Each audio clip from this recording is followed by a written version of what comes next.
I would like to start by sharing a story with you about a little girl. This story started when the little girl was in 2nd grade and walked home every day from school. She lived in what was considered a rough part of town and had to learn to navigate her steps, both with purpose and with care. Her walk home varied in length from day to day, depending on how many lives she planned to save.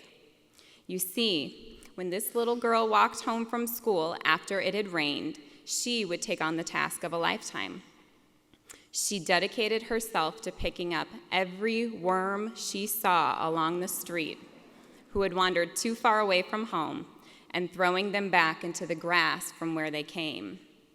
She was scolded many times by her parents for getting herself dirty with this work and taking so much time to do something that ultimately, the next time it rained, would only happen again. The little girl didn't give much thought to what her parents said. She simply believed that her work mattered. Fast forward this story to about 23 years later, and this little girl has now grown up and selected teaching as her main purpose in life.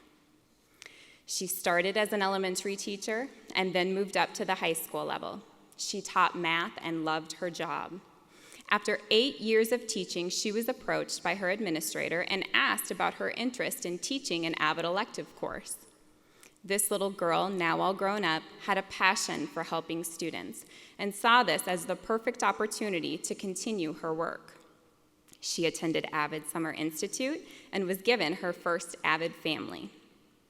Her natural instincts from when she was little came back to life as she started her new role as a school mom. Her Avid students were considered some of the rough part of the crowd, and she had to learn to navigate her way among her Avid family with purpose and with care. Her hours at school varied in length from day to day, depending on how many students needed her on a given day. You see, when this now grown-up girl came to school after it had rained in the lives of her students,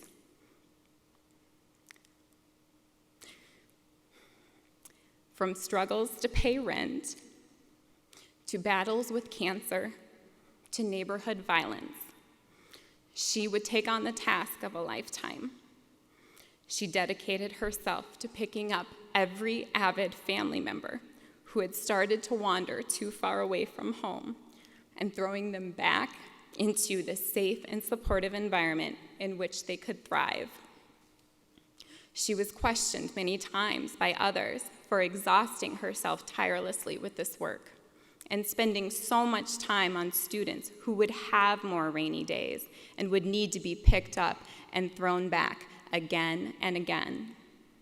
The girl didn't give much thought to what others said. She simply believed in the power of individual determination and knew that as long as she had hers, her students would have theirs.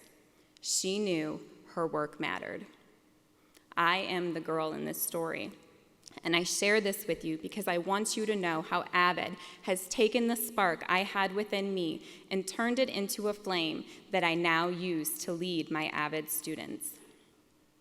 Avid has not only equipped me with the strategies and skills needed to help prepare students to be lifelong learners and experience academic success in high school and in college, Avid also reiterated to me the difference one person can make on hundreds of lives. Avid has empowered me to push myself with individual determination and take on many new challenges. Over the last year, I stepped into the role of assistant principal at my high school and oversaw our building's entire Avid program. I coached varsity volleyball, where my team earned all-state academic honors. I served as an adjunct professor at a local community college beginning to implement the Avid for Higher Ed program, and I completed my doctoral degree in educational leadership at Baker University in Overland Park, Kansas. Thank you.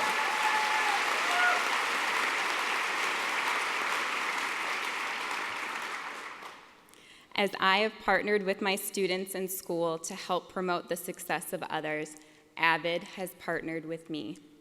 So in closing, I would like to share with you what one of my Avid students once wrote to me. Ms. Zamzow, I don't know how you do everything that you do. I actually don't think you get enough sleep. But I see how much you care. We all see how much you care. And really, that's all we need, is someone who cares. I urge you to go make a difference in the lives of your students and be that someone who cares. We have many lives to save out there, and the task can only be done by being willing to pick each up one at a time. Thank you.